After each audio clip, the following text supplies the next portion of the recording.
Hello everyone and welcome back to a brand new video of Fox Tracks. It's been a while and we're here to check out Dead Meat in the Texas Chainsaw Massacre 2022 edition. Let's hop in and see just how many people were killed this time. As the video plays, I'll move the camera. Welcome to the Kill Count, where we tally up the victims in all our favorite horror movies. I'm James H. Anise, and today we're looking at Texas Chainsaw Massacre. Nope, not the 1974 original. And no, not the remake from 2003. This one doesn't have "the" in the title. It's just Texas Chainsaw Massacre, released on Netflix in 2022. This is the first new Chainsaw film since Leatherface in 2017, and the first since I covered the franchise on the Kill Count in 2019. Texas Chainsaw 22 is kind of a requel to the first film, making this the third or fourth Texas Chainsaw timeline, depending on if you think McConaughey was whooping it up in the OG reality. The 2017 Leatherface was originally supposed to have more sequels, but it took so long. But I'm gonna say this right now, James loved the new set, loved everything about it. You know what? You guys can pause the video as well and go over everything you see on screen and all the Easter eggs. Thanks. I'll do that on my own time. To release that Lionsgate lost the Texas Chainsaw rights. Legendary Pictures nabbed them up in 2018, and after some musical chairs between filmmakers, directing duties fell to Texas native David Blue Garcia. His panoramic wide shots and sun-baked cinematography make it feel like we're in Texas, even though they filmed in Bulgaria in 2020, complete with a COVID interruption. Nearly a year after production was finished, the film was released on Netflix to a fair amount of criticism. What were people's problems with it? Well, mostly the modernization. This is Texas Chainsaw social media style, with influencers and entrepreneurs as Leatherface's latest victims. Try anything you cancel, bro. That one line, featured in the trailer, was enough to sink this movie with a significant chunk of the audience. Franchise devotees also bemoan the lack of a family, be they Sawyers, Hewitts, whatever you want to call them. Instead, baby boy Leatherface flies solo in this film. Though he's still avenging a surrogate mother figure, Leatherface is usually portrayed as an unwilling monster, goaded into violence by the much more malicious family members around him. Their absence in this film turns him into a much more conventional lug with a power tool. There's also some stuff with the protagonist being a school shooting survivor, which is in questionable taste. And finally, this movie needlessly brings back Sally Hardesty in a way that blatantly emulates Halloween 2018. Listen, Sally was great, and her daring escape is featured in the extended Dead Meat intro, but she was never on the level of Laurie Strode, and bringing her back to be a gun-toting, Leatherface-hunting sheriff is so ham-fisted, Danny DeVito should be soaking them knuckles in rum. All that being said, I didn't hate this movie. I think we said it best on the podcast. I said it was stupid and I liked it. It was stupid fun. This movie is very stupid, almost knowingly so. I still can't decide if it's part parody, especially considering the final shot. In fact, I find it dumb fun, much like I do Halloween Kills. The difference is Chainsaw 2022 takes itself way less seriously. It's modern day camp and completely over the top. It's got chainsaw chucking, poop floods, and a guy screaming out this noise. I laughed my ass off several times, and in between was treated to some real good gore. Even better, the blood and guts were almost entirely practical, as decreed by producer Fede Alvarez, who had the same predilection when he directed the Evil Dead remake. I think I always take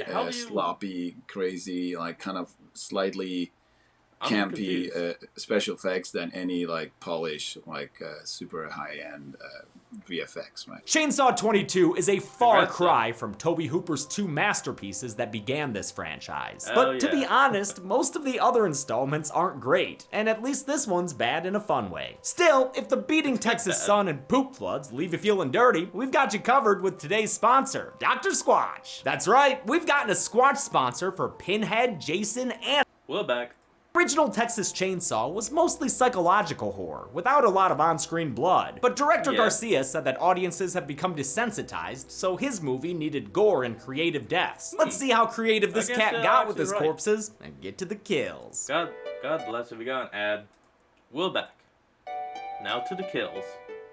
The movie begins by bringing back John Larroquette for his third narrated intro of the series. In the summer of 1973, a few miles outside of Austin, Texas, This 5 youths were never attacked gonna be in a able to grisly and disconnect gruesome Texas fashion Chainsaw by an Massacre. unidentified madman. Oh hell yeah, they also bringing back that flashbulb sound effect. We love it!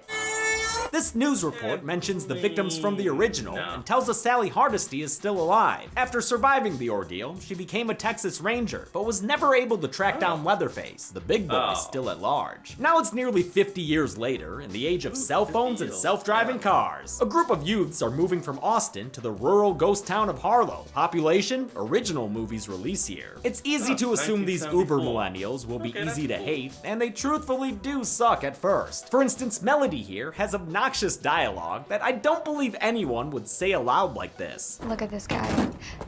Who has such a small dick they need to walk around in public with a fucking gun? At least not loud enough for the guy to hear. But then we find out she hates guns because her younger sister Lila is a school shooting survivor, so her pugnacity makes sense. The movie doesn't paint the locals as cartoon characters either. Yes, Richter's response to Melody is a thinly veiled threat. The only way to deal with an invasive species is to eradicate Kind of him. an asshole statement, but On side. And he's also a Understandably coal-rolling an asshole, asshole. which sucks. But he ends up having some more shades to him later on. The other locals, like the guy at Harbinger Petrol, who calls them gentrifuckers, seem less judgmental about the kids' youthful sensibilities and more concerned about the region's small-town integrity. Some of us were born here, you know.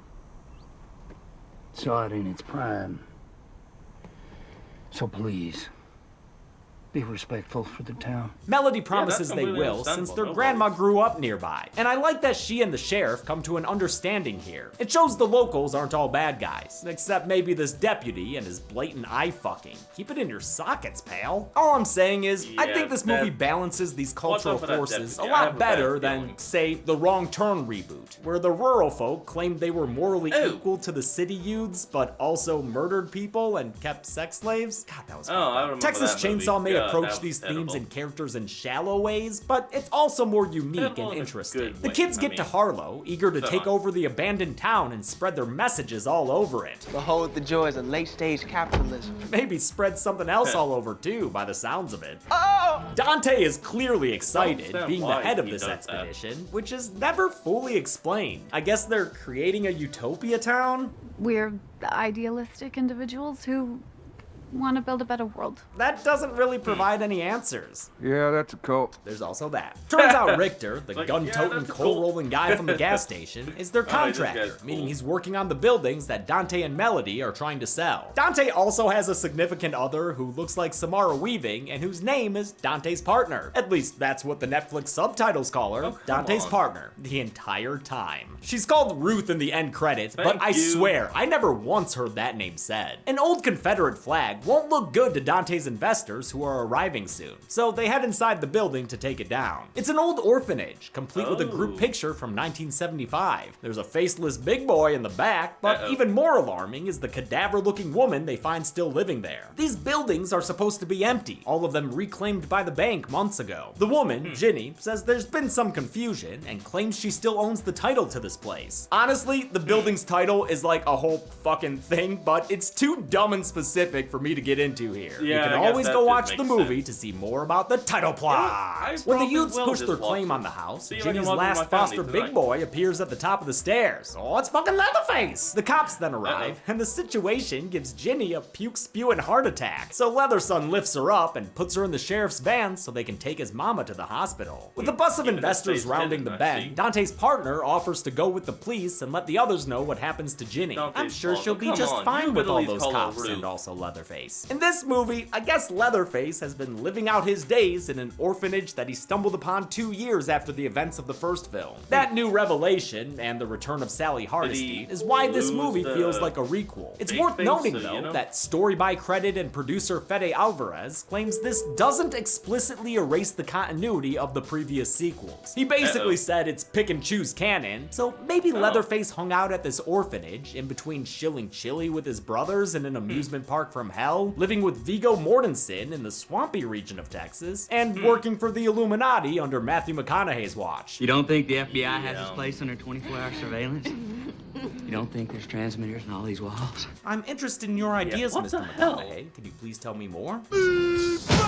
Fascinating. Ginny's doing real You know bad in the what? I back can of the just make up paddy my own wagon, theory and she about this. shortly dies, finishing her transformation into a corpse. The death of one of Leatherface's loved ones is bad news for any non-Leatherfaces in the vehicle. The first one he takes his anger out on is the deputy sitting in the back with him. He breaks that guy's wrist, then uses the exposed broken bones to stab him in the neck. Oh my god! Blood and chaos ensue. The dying cop's gun goes off, shooting the driving sheriff through the neck. The car crashes into a tractor hard. Back at Dontopia, he's trying to sell his vision to one of the investors named Catherine. Melody is unable to help him with the pitch, feeling out of it after accidentally giving an old woman a heart attack. She barely manages to get through the lot auction. Sold to Candace Brady of Brady's Brunch. Oh, I love brunch. That's great. To create a pre-utopian Texas town in Eastern Europe, production designer Michael Perry headed the construction of 40 building facades, exterior and interior sets, and the entire gas station from scratch. Director David Blue Garcia says the only thing missing was barbed wire. The set decorators then imported American candy bars for the gas station and included a chair of bones in the orphanage as a nod to the Sawyer home decor from the original. In fact, Leatherface can be seen sitting in the bone chair in the foreground of a dark shot. Melody's sister Lila, played by 8th grade graduate Elsie Fisher, is the movie's main character, even though she's in the back seat for a lot of the first act. She doesn't have anything to do with the nebulous business they're running either. Lila reluctantly came here with her sister and is already whining about wanting to go back home. She leaves the others and strikes up a combo with Richter, then checks out the gun he's got lying around. I can't decide if the school shooting subplot is in bad taste or not. After all, at this point, it's sadly a thing plenty of people have gone through, so maybe it should be depicted in movies. But being used as a source of trauma for a character in a campy horror movie, yeah, maybe that approach isn't it. Especially when her school is called Stonebrook, a way too obvious reference to Stoneman Douglas. In any case, I do love the scene between these characters. That must be tough.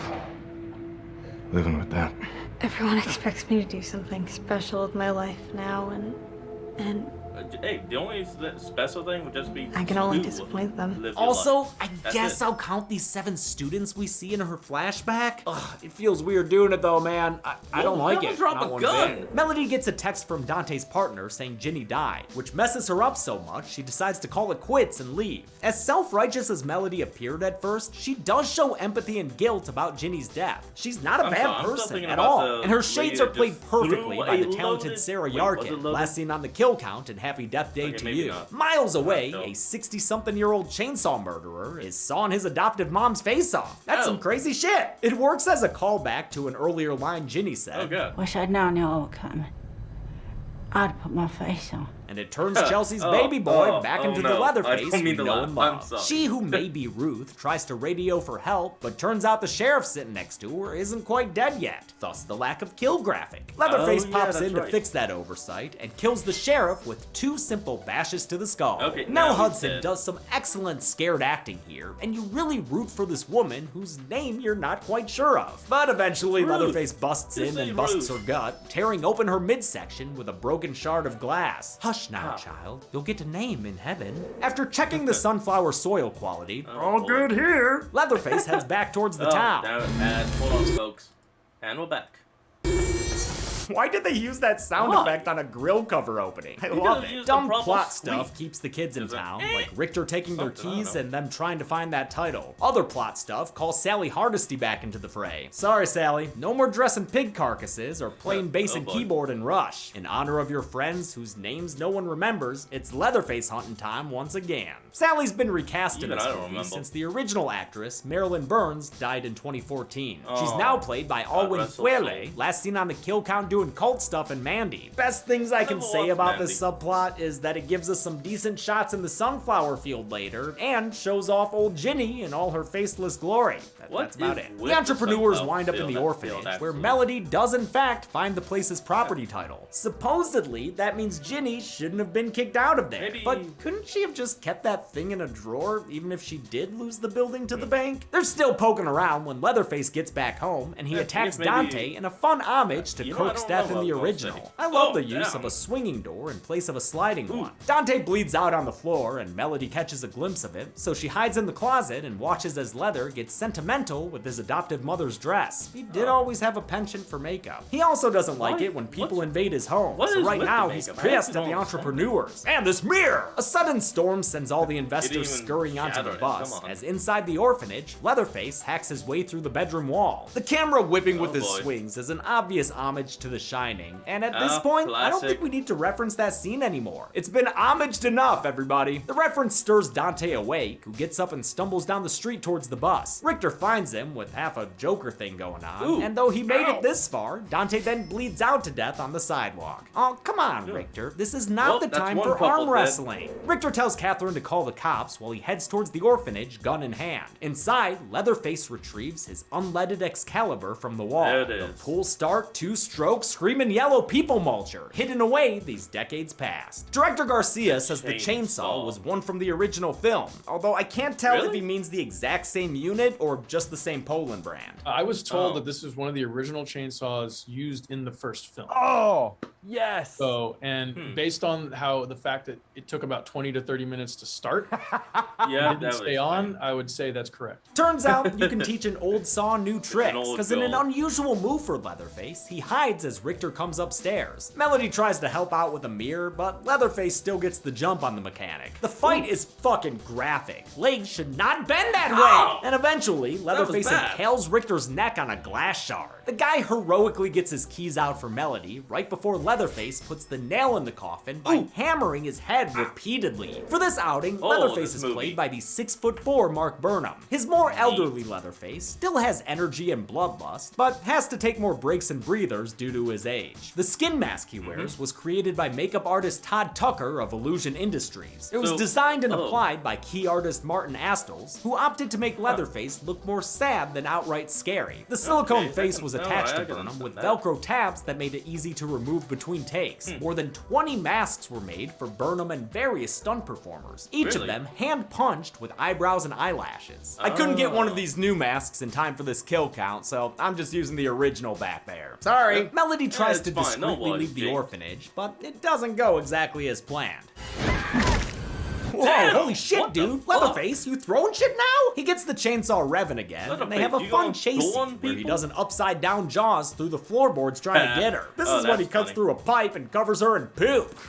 Her sister Lila, having seen Dante's body on the street earlier, arrives in the nick of time to rescue Melody. Together, they flee through what looks remarkably like a studio backlot, returning to the bus with the keys to their hopeful escape. They're on their way out when Leatherface pumps the brakes for them, maybe by taking out a tire. When the driver gets out to see what's up, he's quickly killed off screen, with his head being tossed onto the bus for proof. Yeah, y'all fucked now, Catherine. Leatherface boards the bus, and everyone takes out their phones for defense. Try anything and you cancel, bro. That infamous line is said by producer Shintaro Shimosawa, whose livestream viewers seem to think that all of this is fake, much like the audience of Joe Keery's work in The Disturbing Spree. Speaking of disturbing, Leatherface revs up his chainsaw and massacres the 21 young entrepreneurs on the bus. That figure was counted by editor Josh, who also used wide shots during the auction to double check his work. It's a gruesome scene, using more than 200 gallons of fake blood and giving us a variety of kills, including this twofer. Given this movie's tone,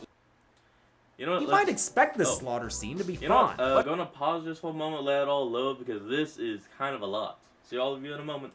Enough time has passed. Let's watch. But it's not. It's actually horrific, especially since it reminds Lila of her school shooting experience. I'm saving one kill here for its own separate counting, Catherine's. She tries to climb out the window, but Leatherface literally cuts her in half. We're talking viscera sliding out and everything. It's seriously nasty and deserves to be highlighted. Melody and Lila are able to escape through the bus bathroom ceiling window, leaving them the only ones alive in this rainy Texas town. That is, until Slick Sally slides her way into the story. But don't get too excited, gals. Sally's basically a parody of legacy horror characters. 50 years I've been waiting for this night, just to see him again.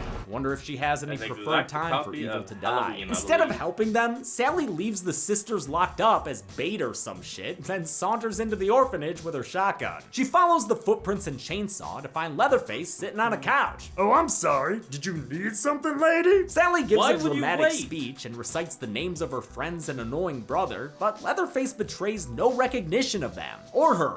You don't remember me. Nope, he doesn't think about you at all. Neither of these characters make a move to kill each other, and instead, Leather grabs his chainsaw and walks right past Sally like he's on his way to work. Dumb. Leatherface goes to attack the sisters, which is when Sally springs back into action. She's shooting and screaming and carrying on as though someone had just paused her for the past 30 seconds. I'm the one who got away, and I'm here to make sure you don't. Motherfucker. You had a chance when he was sitting down. Leatherface runs at her and sticks his chainsaw through her body, then lifts her up like he was trying out for the next Mortal Kombat game. Fatality. Leatherface wins.